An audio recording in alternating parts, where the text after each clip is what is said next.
The Longhorns Don't Litter campaign teaches UT students to clean up after themselves, and Creaky the Creek Monster is the mascot who helps encourage everyone to keep their campus and our city clean. Emma Craig, UT Fine Arts alumna, is a co-founder of Hook and Eye, the fabrication studio that brought Creaky to life.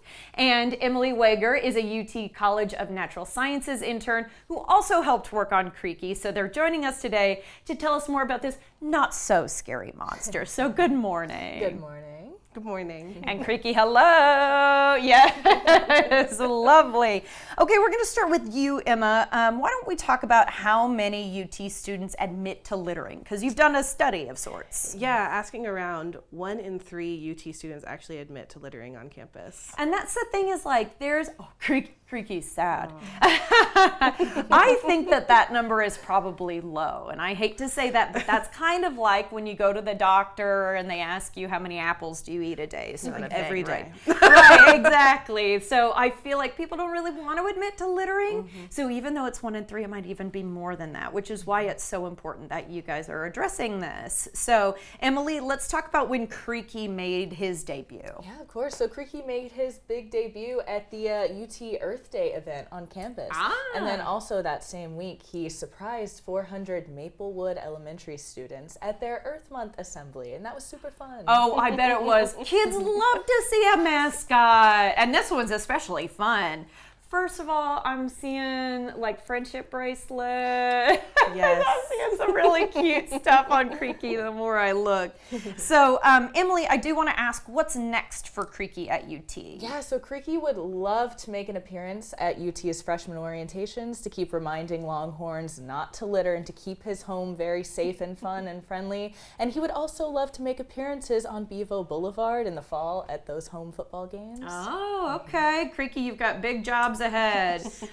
Do you guys do the like push-ups on the ground when the during training a touchdown? Yeah, Creaky is like, no, thank you. Okay, Emma, let's talk about the fabrication of Creaky because this actually starts all the way back in 2019. Yeah, I actually was a student at UT for grad school, and one of the first courses I took was creating a creek monster, like amorphous sculpture for the Waterloo Creek show. And that's where his multiple eyes design came from, all the way back from that design.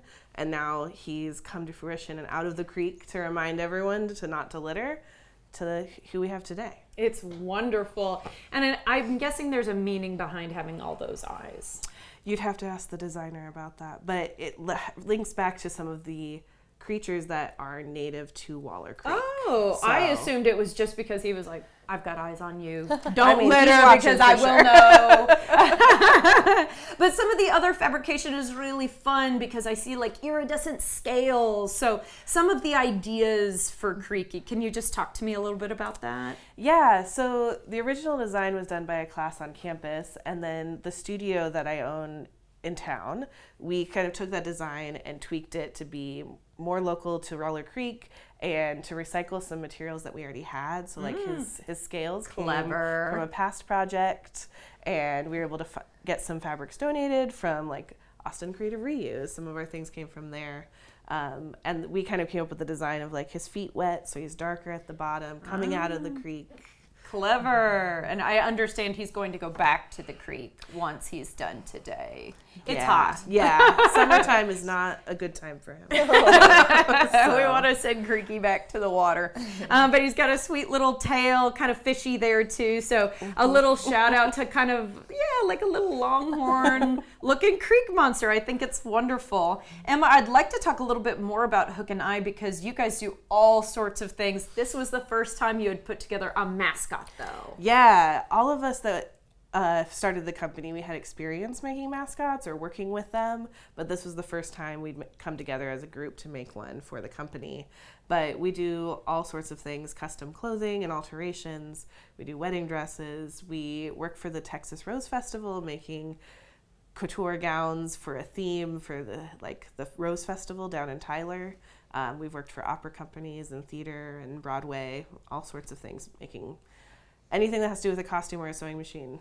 we can probably do it. That is really cool. So I hope some local theater groups are watching. You know what Yeah, I mean? me too. Yeah. Call up Hook and I. And actually, Emily, this has been your internship, even though you're Yes. not like a textile, major or anything like that. So talk to me about how it's been working with Hook and I. Yeah, so I actually do come from the CNS Textiles and Apparel major in UT, and it's been so wonderful to get to work with Hook and I because I was actually their very first intern. But it was such You don't want to let her go, do you? I know.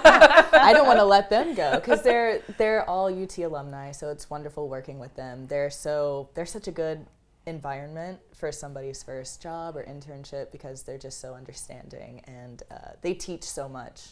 So I learned so much from them, and yeah, they're wonderful. What are you hoping to do one day if this has been really inspirational to you? Or are you like, I'm going into finance? I don't know. No, they've definitely taught me a lot about the costuming industry, I would say, and the couture kind of way of making clothing. So I think that moving on to more opportunities in that field, I think I feel more comfortable with that now that I've gotten to work with them. Amazing. And I'm glad you brought up couture because I'm not sure, you might have said it kind of in your list spiel of what you do at Hook and I, but custom clothing. Sometimes people just don't have the body type that it fits well with something from the mall kind of thing. Yeah, and we've done that before, worked with people to either take their existing clothing and make it work for them and kind of make it the style that they've been looking for but haven't been able to find, or start from scratch and build them things and make them their own wardrobe. Creaky is pointing to his belly. He's a custom design. Yeah. We appreciate your time, Creaky, and thank you both so much for your time today. Thank you. We appreciate it. Okay, guys, learn more about the campaign and what you can do to get involved by heading to longhornsdon'tlitter.org.